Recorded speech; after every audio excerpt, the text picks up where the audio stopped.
नमस्कार, बहुत बहुत स्वागत है आपका। आइए आज आपको जानकारी देते हैं कि जो 29 मार्च 2025 को शनि का राशि परिवर्तन है, इस राशि परिवर्तन में जो शनि 30 साल के बाद मीन राशि में पहुंच रहे हैं, तो किनके ऊपर जो है शनि की ढैया है और किनके ऊपर शनि का साढ़े साती है। तो मैंने ढैया के विषय में साढ़े साती के विषय में बता दिया है। अब बताने जा रहा हूं कि किनके ऊपर ढैया है। तो देखिए, शनि की जो ढैया है वो अभी चल रही है कर्क और वृश्चिक में, और 29 तारीख से आपकी ढैया आ जाएगी सिंह और धनु में। तो इन व्यक्तियों को क्या क्या सावधानी रखनी है, इस विषय में जानकारी दूंगा। और जानकारी दूंगा तुलादान कि जब शनि की साढ़े साती होती है, शनि का ढैया होता है, तो उस वक्त व्यक्ति को तुलादान कैसे करना चाहिए। देखिए, ढैया है तो बहुत ज़्यादा प्रकोप तो नहीं है, लेकिन है। क्यों है? क्योंकि शनि का प्रभाव है। और राशि कौन सी है? सिंह। सिंह राशि वाला जो जातक होता है, बहुत ही उसके अंदर जो है जुनून और जोश होता है। और दूसरे शब्दों में कहूँ, आप मेरी बात का थोड़ा अन्यथा मत लीजिएगा। आप सिंह राशि वाले जो जातक होते हैं, व्यक्ति होते हैं, दिल के बहुत ही साफ होते हैं, दिल के बहुत ही निर्मल होते हैं, दिल के बहुत ही आप जो है पवित्र होते हैं। लेकिन आप में एक चीज़ बड़ी होती है, क्या? एको हम द्वितीयो नास्ति। मैं जैसा हूँ ऐसा दूसरा नहीं है। और दूसरा क्या होता है? भूतो ना भविष्यति। मैंने जो कर दिया ये कोई कर नहीं सकता, ना भूत में और ना भविष्य में। तो ये चीज़ थोड़ी सी आप सदैव अपनी दबा के रखें। कहने का तात्पर्य कि अपने अंदर नम्रता रखें, गंभीरता रखें, आवेश और तेज। और सिंह राशि वाले व्यक्ति की और एक खासियत होती है, क्या होती है? अतिशय आवेश में वो कुछ भी बोल जाता है, और अतिशय भावुकता में कोई भी वो वादा कर जाता है। तो अतिशय आवेश में आपको कुछ नहीं बोलना है।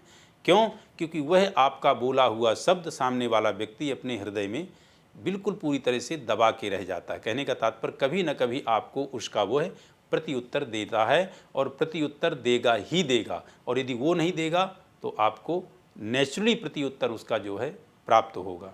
दूसरा, अतिशय भावुकता में आप कभी कोई ऐसा वादा ना करें जो कि उसको पूरा ना कर पाएँ। ये मैंने पहले कह दिया कि सिंह राशि वाला जो व्यक्ति होता है, सिंह लग्न वाला जो व्यक्ति होता है, वह बड़ा आवेश और तेज होता है। कैसा होता है? जैसे एक तलवार होती है ना, तलवार में जो तरकस आपकी होती है, तो एक तलवार में दो जो है, एक तरकस में दो तलवार नहीं हो सकती। उसी प्रकार की वो जहाँ खड़ा होगा वहीं से लाइन शुरू होती है। अपने सामने किसी को वो टिकने नहीं देता है।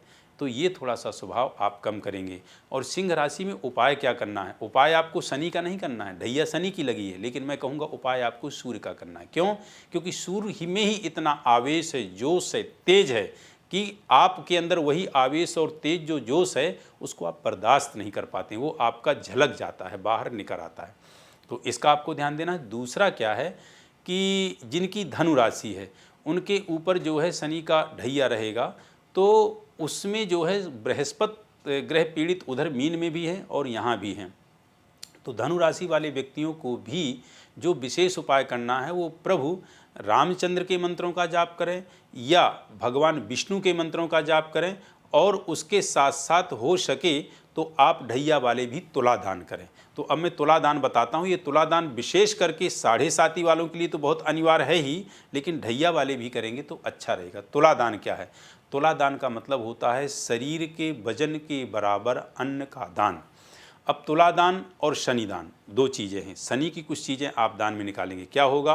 काला तिल, कोयला, कील, काजल, काला कपड़ा, सरसों का तेल और काली राई और उड़द, ये आप चीज़ें जो है निकालेंगे। और सवा सवा केजी जैसी आपकी सामर्थ्य हो, आप ज़्यादा भी दे सकते हैं, लेकिन मिनिमम सवा सवा केजी होनी चाहिए। इन सभी चीज़ों में एक एक कील डालें, और उसके अलावा जो मैंने तेल बताया है उस तेल को किसी पात्र में भरें। उस पात्र में को उठा करके सबसे पहले अपना जो है चेहरा देखें। चेहरे देखने के बाद आप जो है हाथों के नाखून और पैरों के नाखून देखें। तो ये मैंने क्यों बताया? क्योंकि आप अपने शरीर की पूरी परछाई देख रहे हो। इसका मतलब ये हुआ कि आपने तैलाभिषेक कर लिया। तैलाभिषेक करने के बाद उस तेल को आप रख देंगे, मतलब एक तरह से तैलाभिषेक हुआ, आपने उस तेल से नहा लिया, उसको रख दें। उस तेल को जो है डाकौत को या शनि मंदिर में आप जा कर के दे सकते हैं। ये तो हुआ शनिदान। अब दान आता है तुलादान। तुला दान में शरीर के वजन के बराबर अन्न का दान करना है। तो वो कैसे करना है, वो आपको या तो अलवा पलवा, जिसको कहते हैं तराजू में एक तरफ अन्न हो जाए, एक तरफ आप बैठ जाए, या जितना आपका वेट है उस वेट के अनुसार जो है आप अन्न का दान कर दें। उस वेट से ज़्यादा ही किलो 2 किलो कर दें, कम नहीं होना चाहिए। एक चीज़ और कहना चाहूँगा, जो पलवे में बैठेंगे, नहीं जो तराजू में बैठेंगे, वो इस चीज़ का ध्यान देंगे कोई महंगी वस्तु ना पहने हों, जैसे चैन है, आप कोई अंगूठी पहने हैं या आप कोई महंगी घड़ी पहने हैं। यदि पलवे में बैठते हैं तो उसके सहित आपका दान हो जाएगा। तो महंगा आभूषण आप उतार देंगे और जो कपड़े पहने होंगे वो कपड़ों के सहित आप दान दे देंगे, यदि आप तराजू से कर रहे हैं। और वैसे कर रहे हैं कि आप पलवे पे नहीं बैठ रहे, अपने वजन के बराबर कर रहे हैं, तो कर दीजिएगा। अब बात आती है कब दान करें। तो जिस शनिवार को सर्वार सिद्धि योग हो या जिस शनिवार के दिन शनैश्चरी अमावस्या हो, उस दिन आप इसका दान करें।